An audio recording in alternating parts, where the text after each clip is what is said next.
go over the mountains over here and you're in high desert. You get past Ellensburg and it's high desert. So I spent a lot of time out there getting reference. Most of the reference came from Eastern Washington. I did a drive out to the Columbia Gorge and took a lot of photos, and also a lot of just reference imagery. That's just like, hey, this is what desert looks like, and big cliffs and stuff like that. That drive was 2 days. It was 8 hours down, 8 hours back, and I'm not even sure I spent the night. I did. I must have spent the night down there. So while it was definitely made for the Southwest, the local reference was out in the Columbia Gorge. Good morning, and welcome to the Black Mesa Transit System.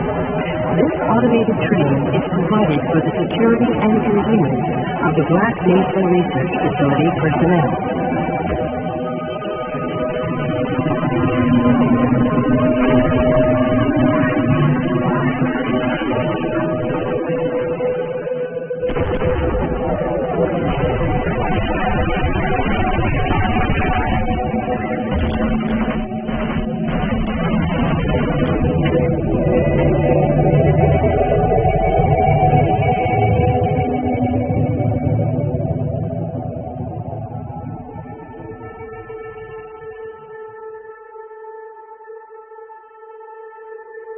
My name is Mike Harrington. I was co-founder at Valve. I wasn't really used to big companies. When I started at Microsoft, it wasn't that big. It was like 1,500 people, like a big high school. 9 years later, it was significantly bigger. I'm thinking, oh, this place is too big. And that was still like 1996. That's a long ways to go. I told my managers like a year before, like, I'm leaving. I'm leaving in a year, and I'm going to start a game company. And the first person I talked to was a good friend of mine, Michael Agrash. But at that time, he was trying to do something within Microsoft, and by the time it made sense, John Carmack had convinced him to go work at id. So how could he say no to that? And then I was having lunch with Dave, and I said, Dave, I'm leaving. I'm just going to leave, and I'm going to start a game company. He goes, I want to leave. I want to start a game company. And I go, all right. And that was it. On the surface, we should have failed. But and realistically, both Mike and I thought we would get about a year into it, realize we'd made horrible mistakes, and go back to our friends at Microsoft and ask for our jobs back. But we did think that we knew a fair bit about software development, that there were expertise that goes into it. I think we also had some pretty clear ideas of how to design a company, right? So when we were building Half-Life, we were also designing Valve at the same time. We had no plan except for, again, like I mentioned, Michael had gone to id. And he said, you're starting a game company, you have to use our engine. So Dave and I flew down to Mesquite to meet id. We spent a good deal of time with, John Romero, and he told us, like, this is what you need to do to start a game company. You need to go out and hire some level designers and, do that kind of thing. And we kind of understood the engineering part. And then, because we were Michael's friends, we walked away with the source code to Quake that day. We had no contract yet. We had kind of an idea of what it could be. And they just gave us a CD, and we had kind of the crown jewels of id, and that, game on.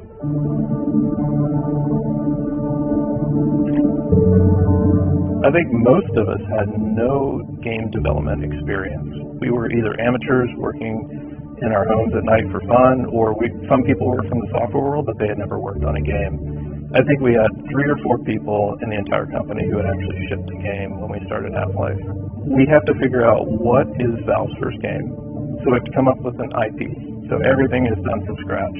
He came into the office and said, I read the story. I read the Stephen King story called The Mist.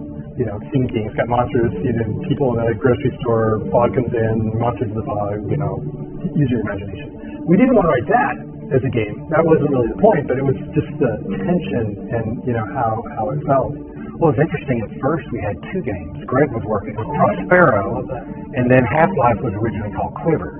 My job was then build a team and figure out another game for us to build. That'll be the second game Valve ships. What features should it have? How is it going to be different from a normal first-person shooter? Every time the engine got a feature for Prospero, Half-Life stole it.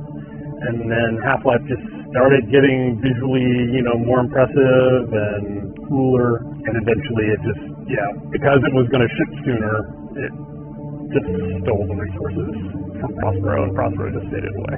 We had this character, it had a floating orb, and it wanted to have some effects on it, kind of magical energy something. And so I worked with them on that and came up with the first version of the beam effects. And you know, they were using it, they were happy with it. And then people on Half-Life are coming over and like, what is that?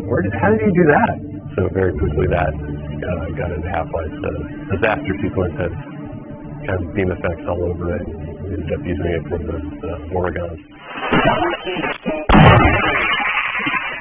Like, there are a bunch of things that we were doing that we thought would help us tackle the problem of what video games were. And what video games were a rapidly changing field where, at the time, 90% of video games failed to turn a profit. And a few percentage of them were very, very profitable, right? So it was a field that really valued talent.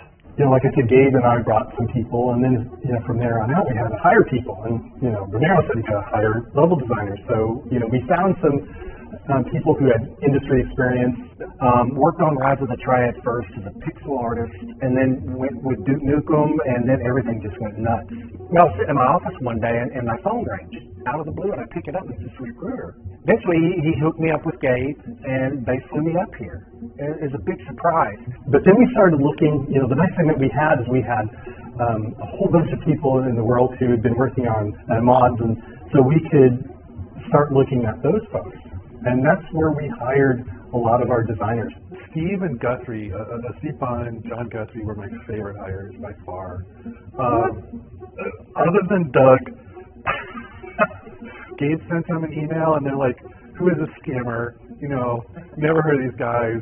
Just kids, like barely 20, I swear. And they show up and they're just the most creative, brilliant, clever. Oh, fucking clever. Steve had the magic ability to make stuff fun.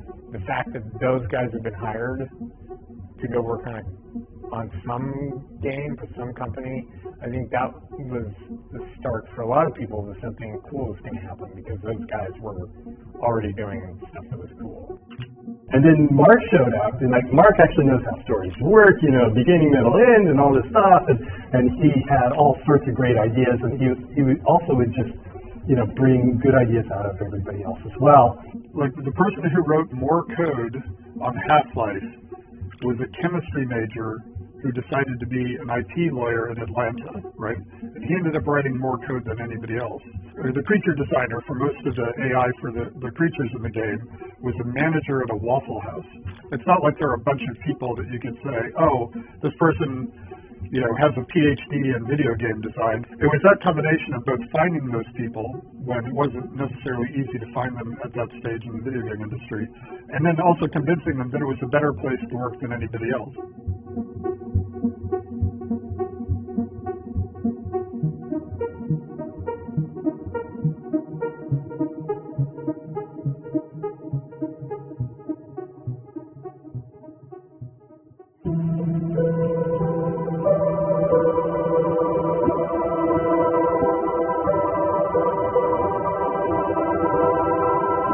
One of the things that I definitely learned was how to hire engineers. And, you know, we used some engineers. For us anyway, we had a licensed IDS engine, you know, we're using the Quick engine. And one of the things me and some of the other engineers, probably 10, were talking about was if it would be possible to use the save system to kind of like join our levels together in a really seamless way. So you get to the end of the level, save stuff, and then load some of it on the next level.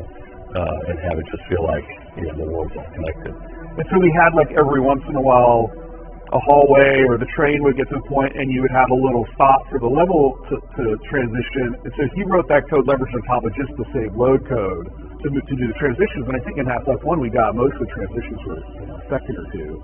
So I remember when we went from 8-bit to 16-bit, like, hey, we don't have to have all our textures fit in a certain, you know, 256 colors. That was a huge liberation.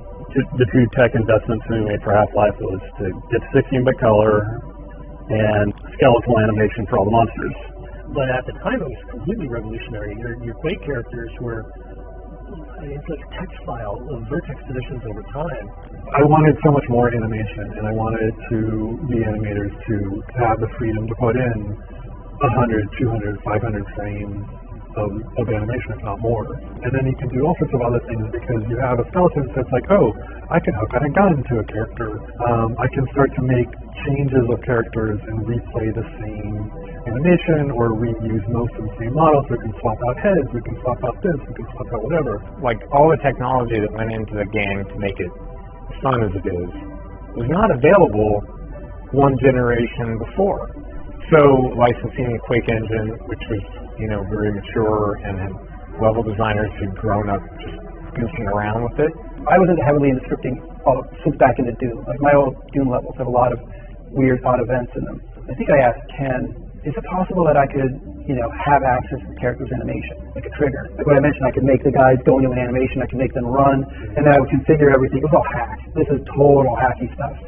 And that is mostly what I built, was like things like characters reacting and jumping out are made to look like, or I use a push brush to throw a head grab out to make it look like it launched at something. That's a loud sound happens. It would respond, yeah.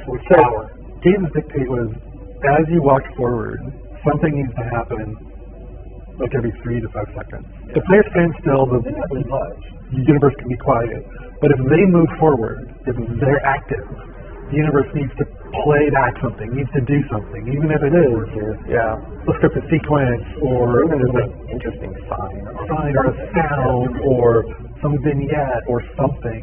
So I came up with this interaction method where you can do little AIs where the characters would talk, interact with you a little bit, and then we wanted to do spectacle. And that was scripted sequences where you could tell a character, you need to run here and then jump into this animation, and then have a bunch of you all synchronize your animation because it's something flying through the air, they're smashing something, or they're doing something like that. And then test it and figure out, like, oh, this is real easy to break. That was the roughest thing about scripted sequences, where you have like a head crab jumping on a scientist or something, and it's like, yeah, it works totally fine 90% of the time, but some people just sprint right at the scientist, and sometimes we have to put them behind glass. And sometimes getting the level designers making the player want to do the thing that gives them the most fun is a very subtle art. The tentacle sequence is probably the one I remember the most. Playing it, right? That was the first time I think they melded together. Because you had your trigger so closely, and we wanted it to be triggered. So by the time you start to see it, you see the scientist flying through the air and hitting the wall. Then you could look in and you could see the scientist being carried away. The tentacle itself is separate; it's on its own, and you bring the two together, mesh them together, and boom! It felt so seamless, though, and that for me is like. Moments like that, and that might have been the first one, is when you start to see the scripted events and play start to blend a little bit more than just ambience.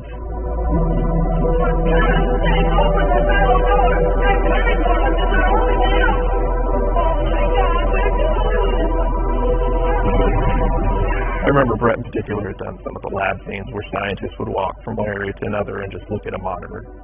And it gave them a little bit of life. A ton of the work that went into that area was because we knew it was going to be the beginning of the game, and we really needed to make it a vibrant and interesting, fun place to be and explore.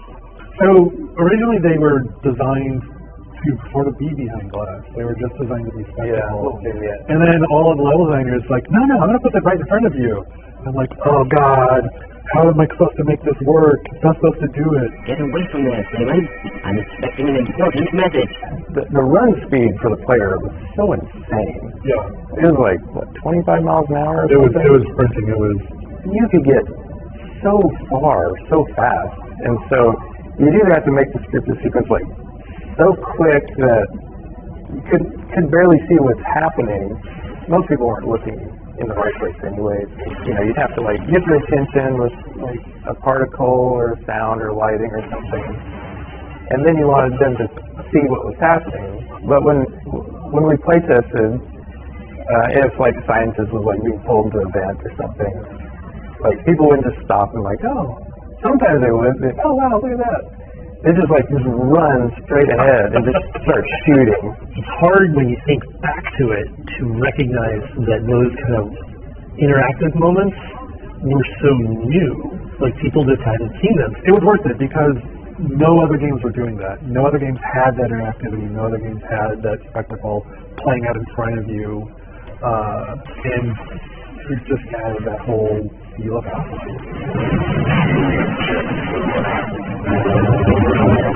Gabe had started to develop this theory around interactivity, and the environment needed to let you do what you wanted and then react to it. So if you did something, if you shot your gun, there needed to be a bullet hole in the wall. If you did a thing, people needed, other characters needed to react. The world is acknowledging you exist. The world is acknowledging all of your actions, and that's a huge part of reinforcement. You'd have these conversations where you'd be sitting in a design review and somebody'd say, that's not realistic. And you're like, okay, what does that have, explain to me why that's interesting, because in the real world, I have to write up lists of stuff I have to go to the grocery store to buy. And I've never thought to myself that realism is fun. I go play games to have fun. And so we had to come up with some notion of what fun was. We knew it was an ad hoc definition, and it was the degrees to which the game recognizes and responded to the player's choices and actions, right? In behavioral science, you would say we were explicitly talking about what were reinforcers and what the reinforcement schedules were, right? At that point in time, that was a useful way of making design decisions. The point I would make is, if I go up to a wall and shoot it, to me it feels like the wall is ignoring me. I'm getting a narcissistic injury when the world is ignoring me. So to me, I was trying to convey to the user a sense of, yes, you were making choices, yes, you were progressing, which meant the game had to acknowledge that back to you. If you shoot at a wall, there have to be decals. If you kill a bunch of Marines, the Marines have to run away from you, right? You have to have this sense of the game acknowledging and responding to the choices and actions and progressions that you've made. Otherwise, it loses any sort of impact.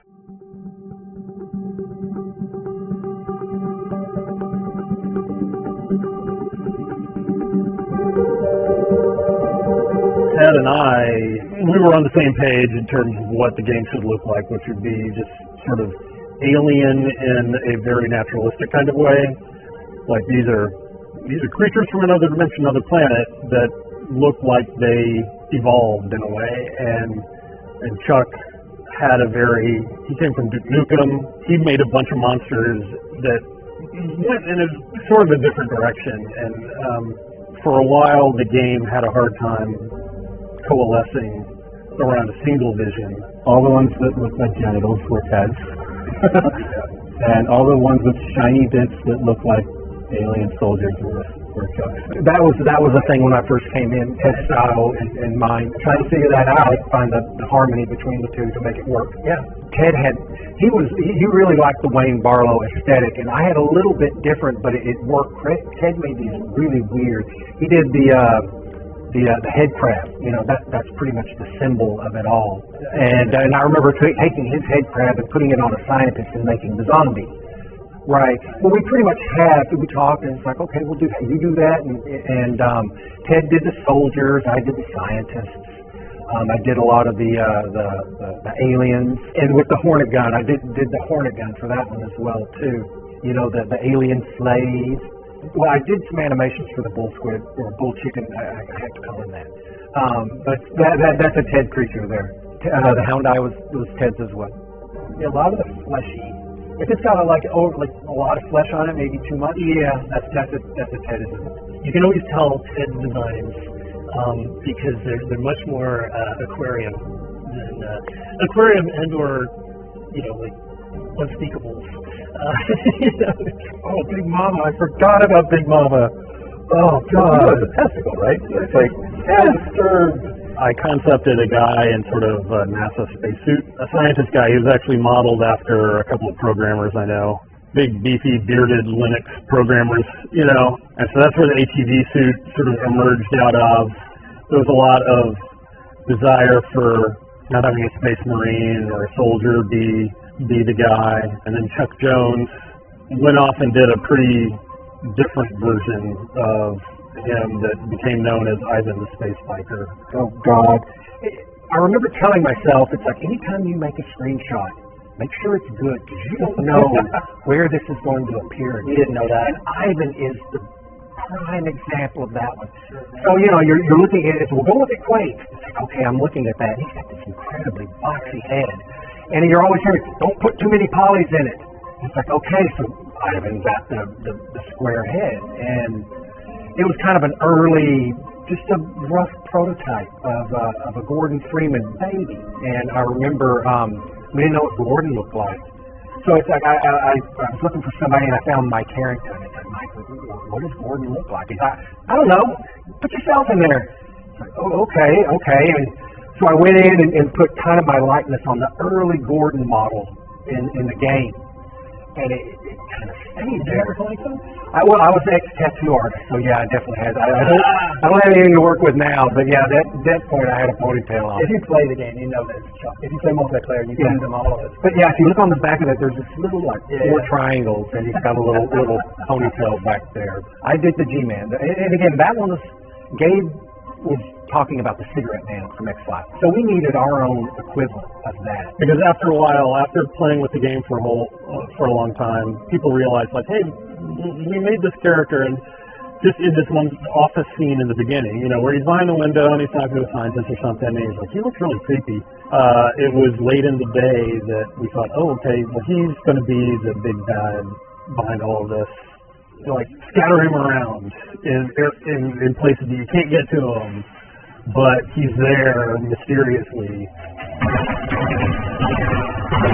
There wasn't enough in the beginning of the game. It's like, we need another monster. Headcrabs weren't enough. It got kind of repetitious. I think I grabbed Ted and said, I need them to do this and this.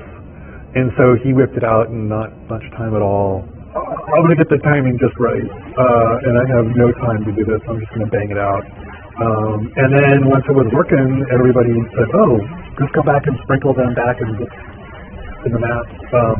And that was we introduced them a little earlier than we were planning. Yeah, because they weren't real tough. They weren't supposed to be tough, but they were ranged. They were fun, and they had a big show, and like it was showing off a bunch of stuff.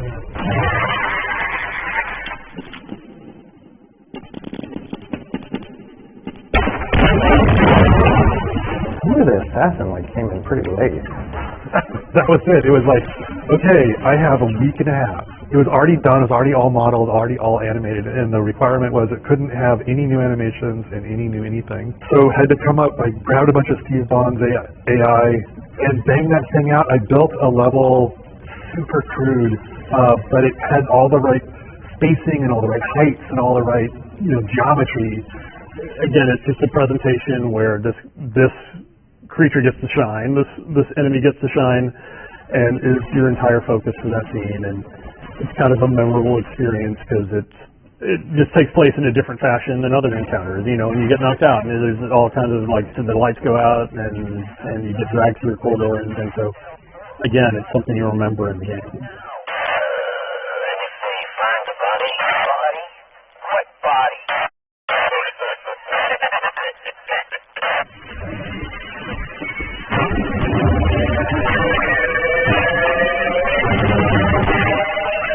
We just did a lot of playtesting and did a lot of level building and used all of the monsters and used up everything that we had developed and started seeing which ones kind of stuck out a little oddly.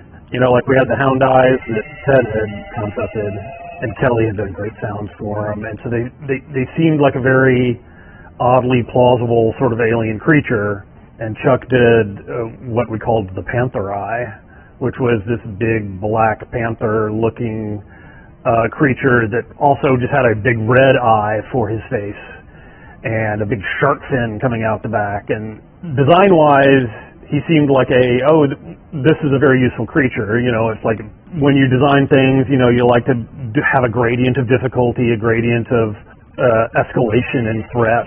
And so we had these hound eyes, and oh yes, this like panther, bigger, scarier looking thing would be more of a threat. It was in the game for a long time, and then sort of just worked its way out because folks couldn't find a way to incorporate a creature like that into the environment and make it seem reasonable. The Stuka Bat was it was something that I did.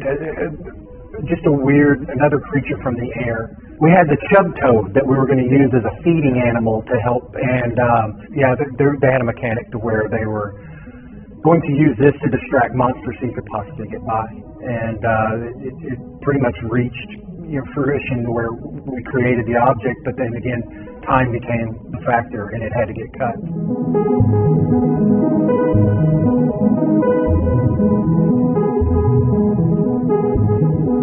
I grew up just outside DC, and so there's all these like big, really banal office buildings, and that's kind of the direction I went. So it started becoming a facility. And so I started making these kind of linoleum tiles and the drop ceiling, the concrete block wall, the black and white tile floor. She was like the texture artist for for most of the game. It's just an overwhelming amount of work. Originally I was hand painting all of the textures, and you can really see a shift in some of them where they go from hand painted to photo reference. Photo reference are much, much better. So I was all over Seattle, Harbor Island, Gasworks Park, getting rusty metal things. What can I get good pictures of that is vaguely industrial and interesting to look at? And then how can we use it? And so, sides of boxcars, and I don't know how many hallways in Half-Life are, the size of a train car kind of thing. The Kirkland Costco. A lot of time in the Kirkland Costco, getting just packages of, I don't know why I needed snacks or something.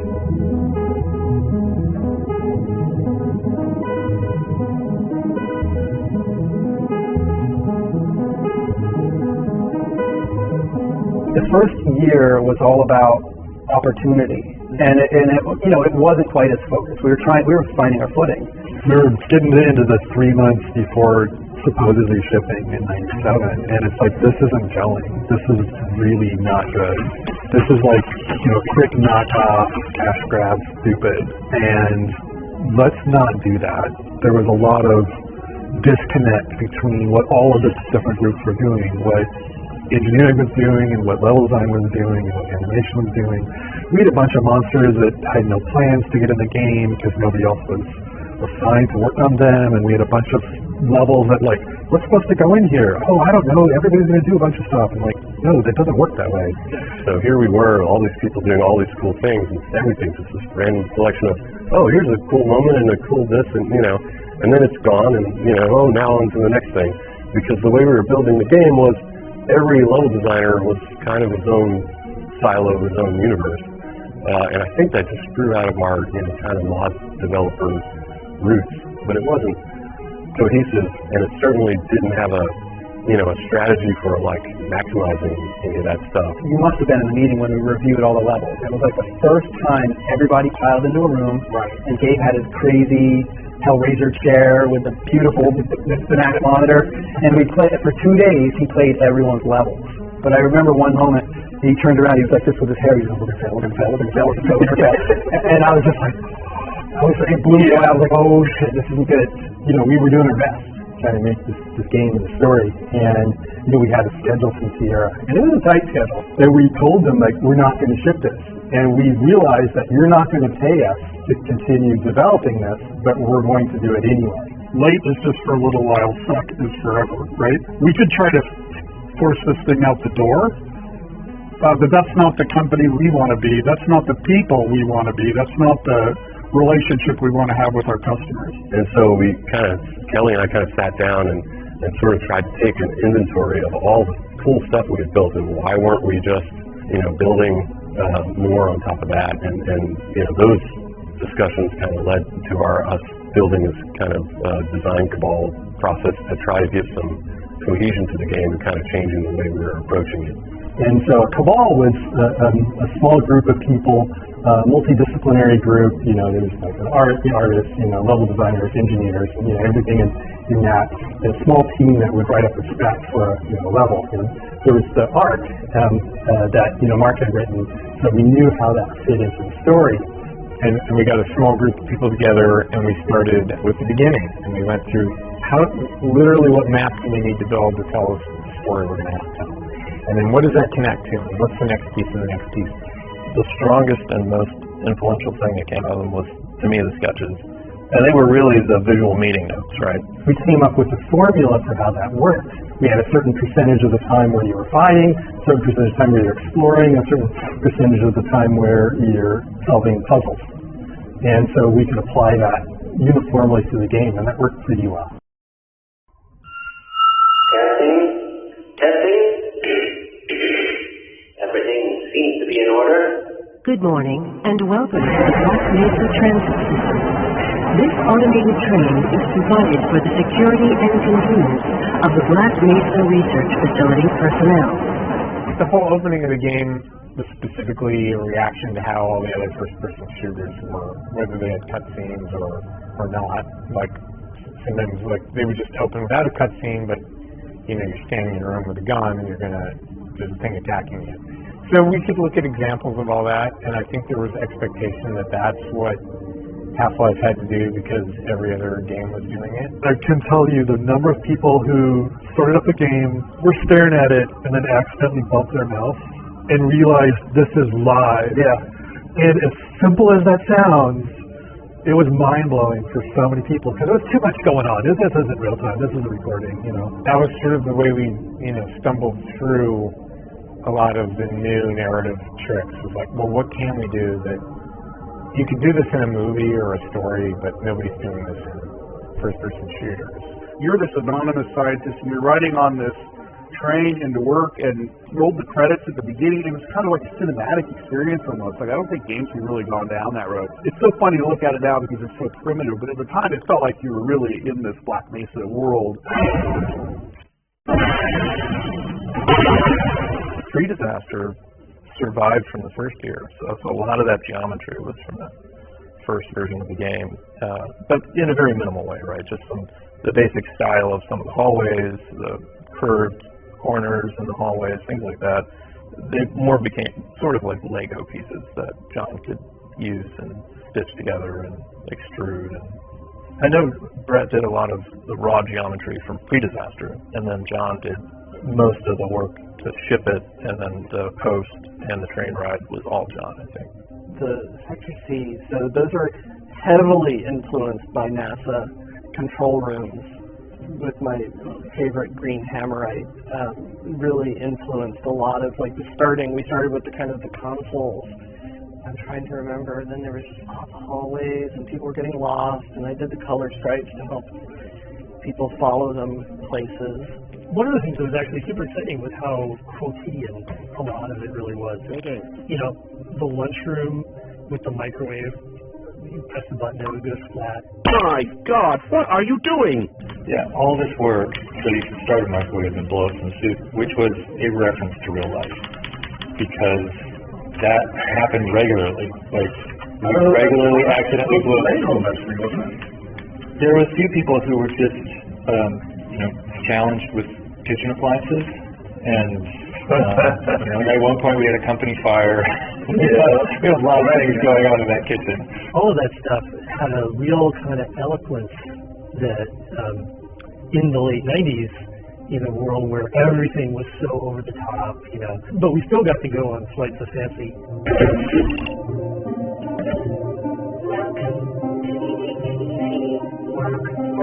I think like a super pivotal moment for me was when we came in this one morning and we saw the test chamber sequence that Kelly and John Guthrie and Weiss was in that office, and Dario Thriller, they were all in this corner dark office where so much cool stuff happened.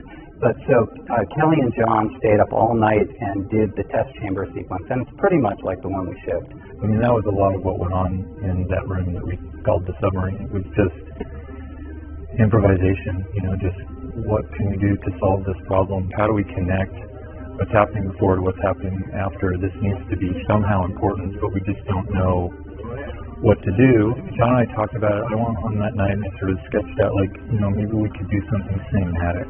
We'll take the camera away, we'll turn the lights off, we'll do sounds, we'll just throw everything we can at it. We built that basically that day. It was just a sort of a one-day throw together. That's how fast we were moving. They had audio, right? Yeah, it's like the heartbeat and breathing, all that stuff was in there. And I played through it, and it was like, damn, I had not seen this in any medium, in anything before, experienced something like this, where this immersive experience of this actually happening like this. And at that point, it's like, okay, I see what it is we're doing. And it's this kind of immersive, unbroken experience that happens to you, the player. And then that was the key principle about how, you know, we never take you out of that role. Personally, the difference between before the disaster sequence and after the disaster sequence, I felt I had an understanding that this product was going to be special, it was going to be possible, it was going to be tied together, whereas before that, there was a lot of really good stuff and a lot of little things all disconnected. But you guys managed to tie two very different parts of the game together really well, and I thought, okay, now I feel like we're on track for finishing this product. To me, it's shifted my brain to have a lot of confidence that this product's coming together rather than just generating a lot of content that exists independently of other content. One of the ways we were funding our development was we sold the preview copies of Half-Life to a video card company, I forget which one. And so they had in their contract that we had to deliver it to them by a certain date. And we got like the first 3 levels done for them. It was really a good milestone for us, just, you know, from working with the company. Hey, there was a deliverable. We got it done. And, you know, we shipped it off to them. And then I swear the next day it leaked. And I was just livid at first, which was stupid. But I was just like, oh, I can't believe you guys let this get out. Like, you know, this wasn't us, you know. And then it turned into something amazing where people started playing it. And it was all over, and we started, you know, seeing it, you know, online, what people are thinking about it, and I forget which magazine who said usually we don't review, you know, beta software, but they reviewed it and said this is awesome, and that gave us a tremendous amount of confidence. You know, it was an outside validation of what we were trying to do, you know, that it was the right thing.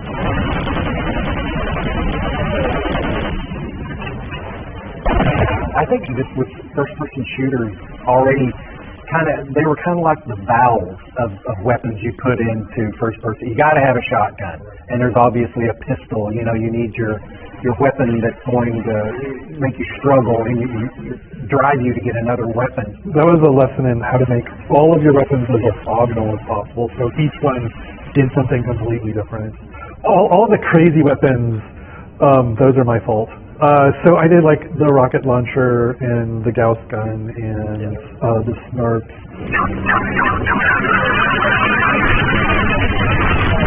Oh, I like snarks. Snarks always made me laugh. It was just always funny to watch people run away from the snarks. The squeak grenade. It's called the snark, but I wanted something, a little creature that you could bring up and hold, and you could throw it out, and it would just start running. Because people were camping, and everybody hated campers at that point.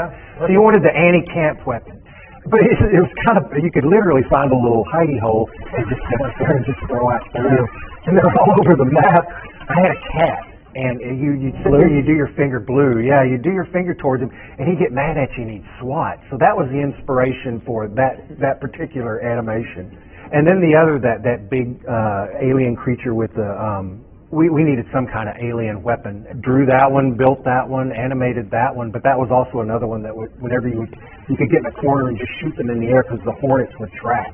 I think that was the biggest thrill, is brainstorming these with your crew, making them, building them, putting them in the game, and then playing with them, and then they're fun.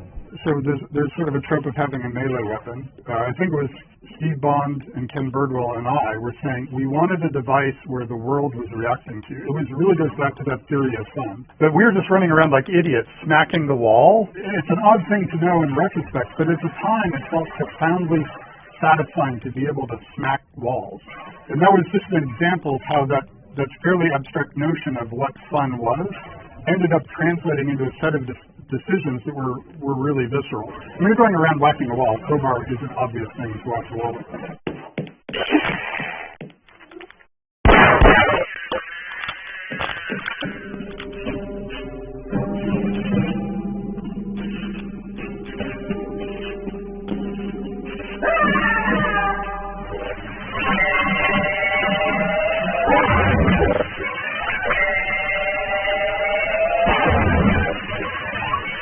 If the sound could let you know what's going to happen, that really makes it powerful. So we're always on the lookout for that in level design, in monster design, communicating, because the AI is often hidden from the player. So we use the sound to broadcast the internal state of the AI.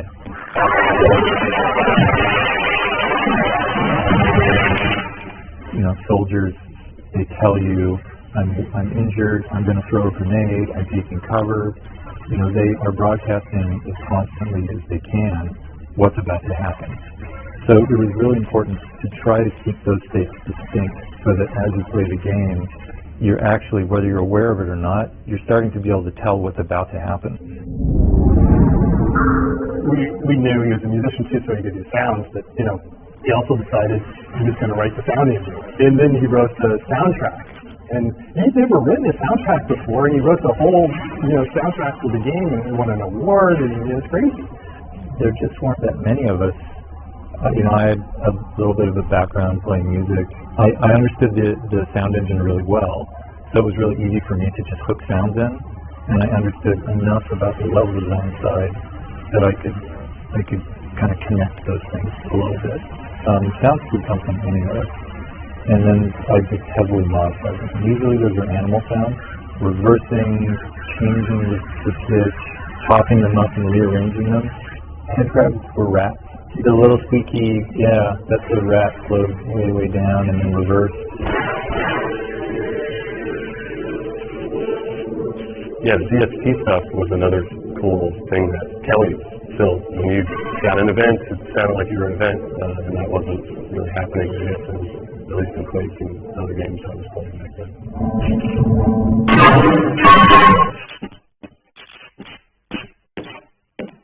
You know, we had these huge silos, these cavernous spaces. The day they had their own echoey DSP, it made an enormous difference, right? You believe the space.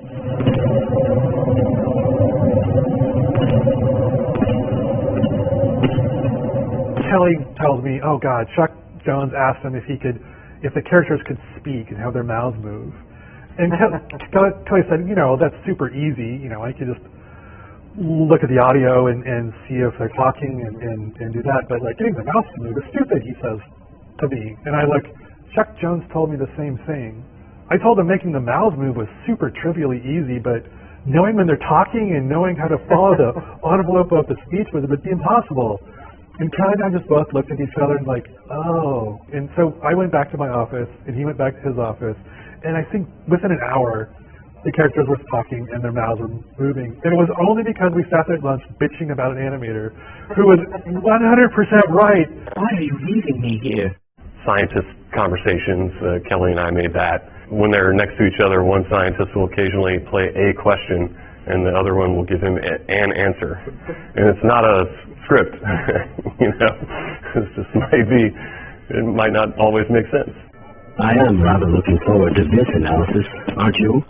I don't think so. But it had a bunch of personality. It was really cool. And I worked on getting those guys to look at you and turn their heads. When we first added the ability for scientists to respond to the player and other things in the environment, I would call them response rules. The first time that went in, they came flying down the elevator, and one of them looks at you and goes, "Oh, hello, Gordon." And then they explode into a pile of jibs at the bottom.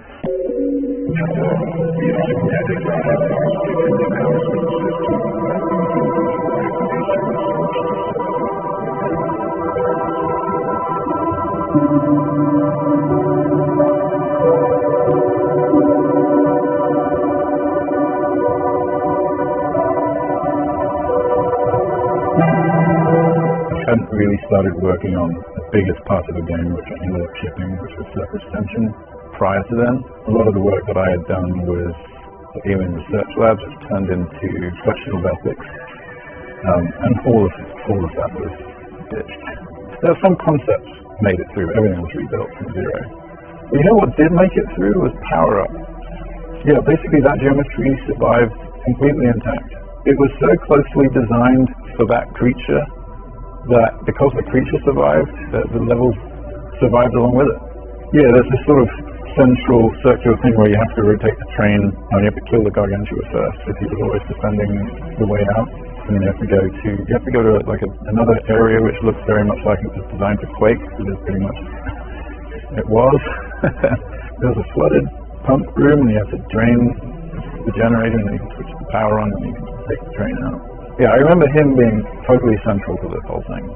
And then, well, how do we block the player? Which is, I mean, that's pretty much like design point number one for all level design. Okay, well, how do we prevent the player from just walking straight out through the exit? And you design backwards from there.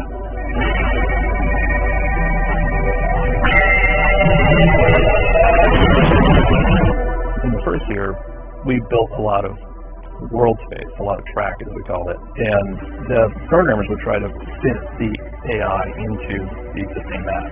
What we did the second year was we built the AI in very constrained environments that showcase the AI. Let's make the ideal space for the AI, and then give that to the level designers to incorporate those elements into their map so that it worked better and was more interesting. And that Gargantua was an example of that. In the grunts especially. Yeah, we had the AI that Steve had been working on, and he had designed all these interesting encounters with them just in his test map, and so he had them up high and down low, and so basically we just sort of re-leveraged that. Okay, let's start with the player comes in low, and there's a Marine on the same level, and then the next one they're up high, and then they come running down. Because it was really neat to see them retreat. They'd try to run back up the stairs and try to flank you from the other side. So Steve Bond, like I mentioned earlier, was this really young guy who had been making mods in QuakeC, really the designer for so much of the AI. I mean, all the stuff that's good about the soldiers, the grunts you fight in Half-Life. Yeah, we had a little bit of a language that we could sort of use to say, this is a place they can climb, this is a place they can jump to, this is a good place to hide, these are good places to go in general, or interesting places. So, the AI had a little bit of help.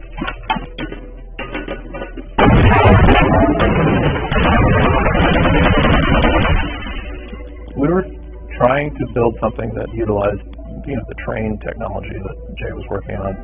And we thought, well, let's give the player something that they can control, but in a limited way. We couldn't do vehicles like you see in Half-Life 2. So we did this, the most constrained vehicle we could think of, which was the train. Players didn't always bring the train with them. And so you had a bunch of these poor people walking down these tunnels. Oh, is that why you electrified the rail? And the rails, that was part of the feedback. Part of the feedback was, well, you can just bypass all this, so we made the rails electric. It's like, well, maybe that'll teach them to bring the train with them. But the basic idea is, let's explore that, and then also reveal some of the hidden deep parts of the base, the abandoned areas where you might get a lot more of the Zen creatures. We had designed some of the ones we didn't make it into the game to appear there, bats that would dive on you, and while you're on the train, sticky bats, and then we also tried hard to not make it feel like it was the super linear thing, so we tried to give little branches, and so there were some challenges there.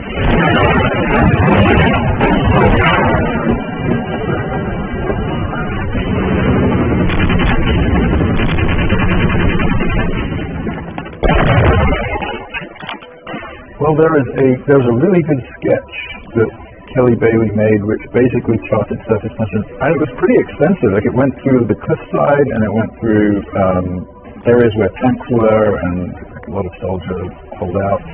Yeah, it even went through the desert with the cactuses and the helicopters, and then across the dam. It was pretty extensive. When I saw that sketch, I was so motivated to just start building all that stuff. So I ran ahead with a lot of level design, a lot of geometry. It seemed like a lot of it stuck in some way or another, which is really amazing. I did the dam, which was funny. I just did that in a day. Like, it was like about 4 or 5 hours. I did a Hoover Dam thing, so I like the Hoover Dam. I saw a concept of the cliffside. I think Harry Teasley built that render of the skybox. And I just thought, holy crap, this is perfect for Vertigo. Like, whatever we do here, we have to play on Vertigo and narrow little edges and places you would like to normally dodge a grenade, but you can't.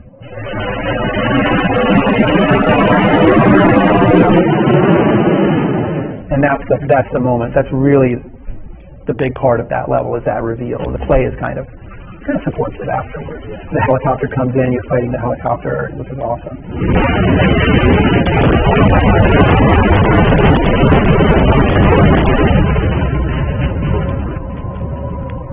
First of all, I had a bunch of textures, And then every time I made new ones, whoever was working on the new levels would be like, oh, fresh textures, I'm going to use those. Somebody making another level would start using them, and I was like, no, this is chaos. We need to restrict this.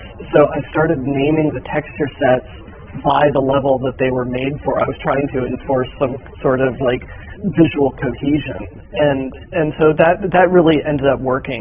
There was one level I did, it was the introduction of the sort of the bounce pads, the alien bounce pads in the real world. And because, you know, story-wise, like, okay, you're getting closer to hitting the alien world. So I was, well, let's get a little bit of alien world infection into the real world. So I had done it just as a visual thing. John Guthrie made it 10 times better. And that's actually where he found the photo of my daughter, because I didn't put my daughter in Gordon's locker. I hid her in like this destroyed office someplace, you know, as a little Easter egg for myself.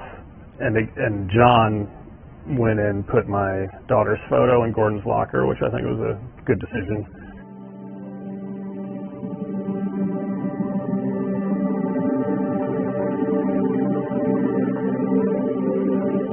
I still get questions about stuff that I spent 5 minutes on 25 years ago from people who've now thought about this for 25 years, and they're thinking that there's 25 years worth of development went into this. I'm like, on some level, when you start talking about lore, I'm like, well, there's Black Mesa.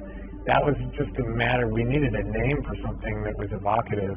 In that entrance, when you get off the train, and there's that lobby where there's a big map on it, and when we were making that map, this was fairly early on, I put a dot in New Mexico. And then that turned into, I think Mark saw that and was like, oh, where is that? This is where we are. And then he named it Black Mesa. That is a favorite thing of mine, actually, if you come up with a name for something and it evokes something, and you don't have to write the whole story. Just because it's a conspiracy plot. Everybody knows more about it than you do, so you don't have to answer those questions. Just keep raising questions and make the mystery kind of thing. Like dialogue came in later. Also, a lot of the scripted sequences came in later, and those helped to kind of sharpen the storytelling aspect of it because, I mean, setting expectations to get up to the surface and then like, oh no, they're not here to help us. The whole thing about diegetic writing, right? Like keeping the exposition in the game instead of outside the game. You know, I give a lot of credit to Mark. After playtest, we realized that maybe you need more of a dialogue cue about something. That's when we started to do like scientists who were literally pop up in a corner and go that way. There's a few of those that we stuck in right at the end when we go like, well, we got one more session with Hal. He can say, go down here, you know, go around that corner. Well, so much for the government. Their idea of containment is to kill everyone associated with the program. Judging from your attitude, I'd say you were part of what went wrong. I knew Hal from San Francisco as an artist, cartoonist. He's also an animator and an actor in some science fiction movies. So when we got down to the wire, we did a bunch of voice casting and nothing was right. And I just kept thinking of Hal. And I finally just called him and said, Hal, I want you to at least talk to people here so they can hear your voice. And I got him on a speakerphone and I had a bunch of people gathered in my office. And I'm like, okay, Hal, everybody's here. And he's like, well, what would you like me to say? And everybody was like, this is him. This is the guy. Why do we all have to wear these ridiculous ties? Another interesting voice thing was the G-Man. So we liked Mike Shapiro's work. So we knew we wanted to use him, but we brought him in to do Barney and also the G-Man. So we did a take on all the G-Man lines with kind of a straight voice, and it was thinking that, okay, we have something safe, but we're not super excited about it, and give us something else. And he does this crazy lizard voice. The border world, then, is in our control for the time being, thanks to you. Quite a nasty piece of work you managed over there. I am impressed. And we took it back, and everybody just loved the crazy lizard voice, and so that's how it worked out. Did you do the Nihilance? I did. Ladies and gentlemen, the Nihilance. Just imagine his head floating in space as a baby.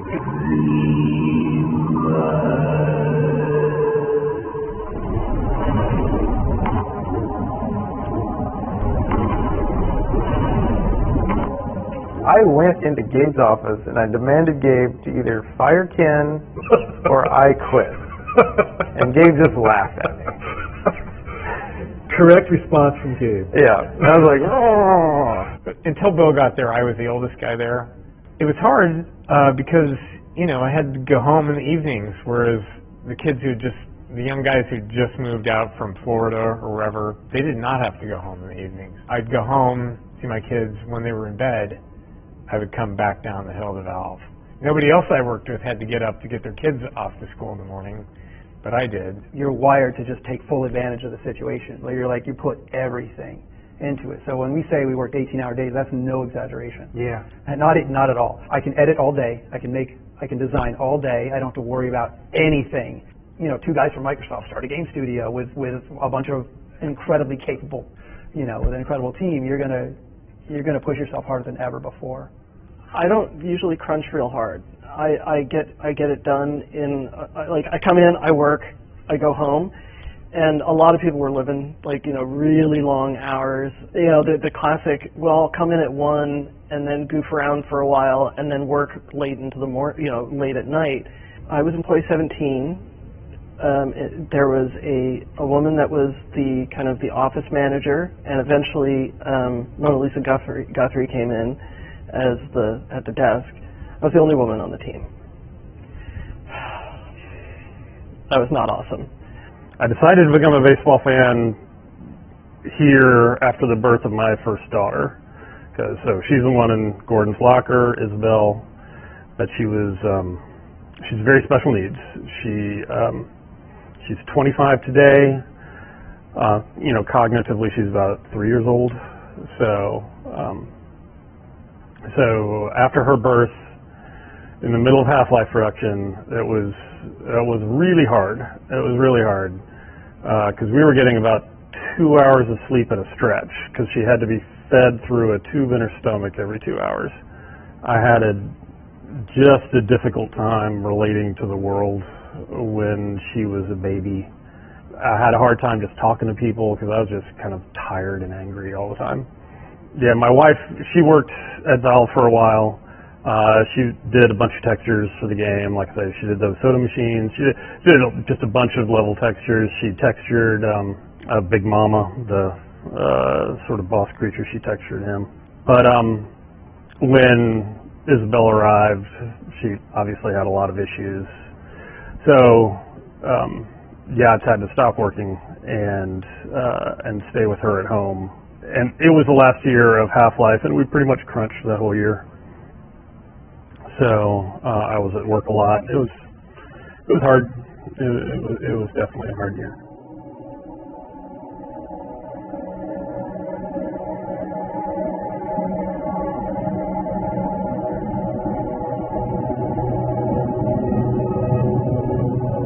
Games have often had this thing where they're just a little too attached to Star Wars, Blade Runner, Aliens.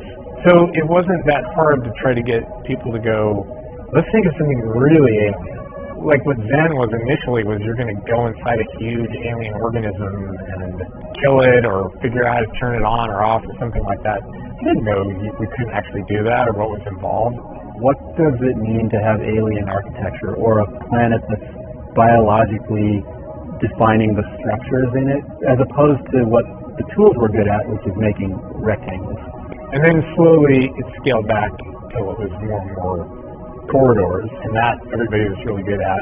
People were finishing up stuff, and I was still working on Zen because it was like it went through a lot of iteration, or at least we're trying to figure out what it was. Different people were taking swings at it, either starting to a bit of a timeline crunch for it as well. Yeah, it was the end of the game. Yeah, I wanted to cut stuff out. They were like, no, leave it in. I'm like, yeah, but I don't have any. There's nothing. I don't have any support for this. And then after a lot of it was built, it was like, oh yeah, we're gonna change the gravity and give you a jump pack. That came later. There's a lot of stuff, especially in Zen, where you're getting close to a first draft of some things, right? Because we just didn't have time, and we got to the end of the game, and so we considered not going to Zen, but the art concepts people did were so cool. For the Zen textures, I was deeply inspired by electron microscope imagery, and we'd had so much of that regular structural texture material that I wanted to do something more organic. Insects as well. I think there's a lot of textures that were based on beetles. That was really fun. and incredibly challenging levels to make because that editor was not friendly for organic shapes. I built the little behaviors for the tree that hits you if you get too close, and the light stalk that kind of hides. But Ken did a bunch of AIs there that did floating controller guys. And the flying guys were great, but you had to set up air notes for them to travel properly. I prototyped a lot. Some of those prototypes were used in the final battle, I believe, and also for the Gonard, which I think Randy did. We at some point have to stop polishing. At some point we have to it is what it is. And if the player hasn't had fun up until that point, well, then we failed. They're not going to get to that point, so who cares? It just has to finish, and it did. Yeah, there's always that point to win them back. I love that sensation of being alone in alien dimensions. But the experience that people really liked in the game was scientists pop up and Barney pops up and you have companions and you have this feeling of companionship around you with all the other stuff that's going on. So a lot of people missed that, which I understood, and I think if we'd had thought about the ending from the beginning, we would have figured out some ways to do that a little more.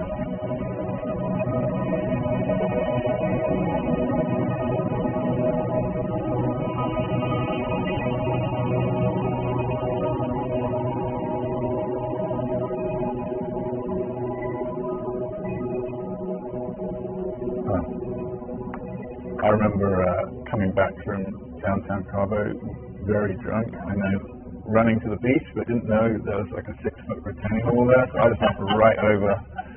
And then I was hurting so much I slept the night where I fell. Yeah, I woke up the next morning. I had never heard that really story. stiff neck. Oh my God. Yeah. Good thing you were pretty young. I remember after we'd gotten final on the game, I was home one morning, taking a shower, and my wife asked me, it's fun? Is it any good? Is the game any fun? I was like, I don't know. I hope so. I don't think it's exaggerating by saying if any one of the crew had disappeared for a month, we would have shipped. It didn't matter who they were. Everybody was mission critical. My inspiration from Valve, what I really took away with me was that the thing that is most important to me is what are we making? Coming in as a texture artist, you don't have a lot of expectation that you're going to get to influence that. And I was able to have quite a bit of influence on the what. It was so fun to work with the people who were making Half-Life. The collection of people were diverse, at least in their professional backgrounds, was kind of all over the place.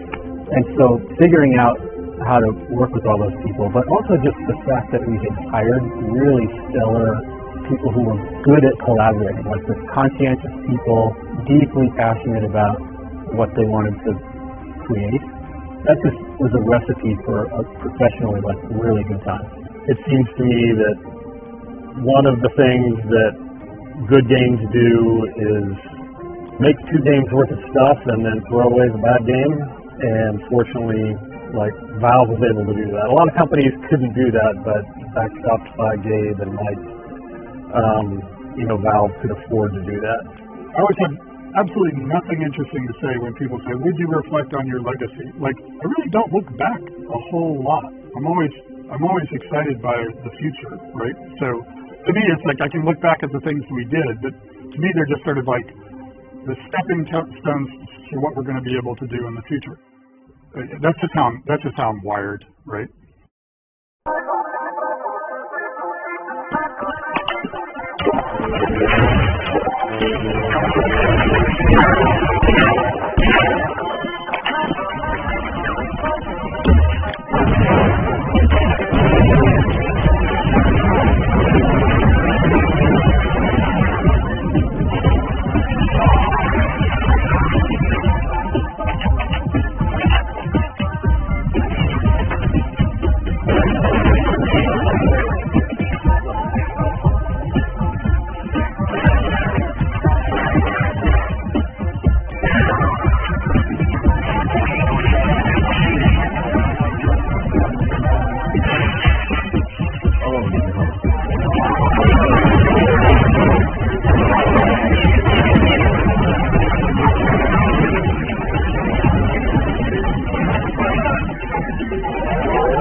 Bye.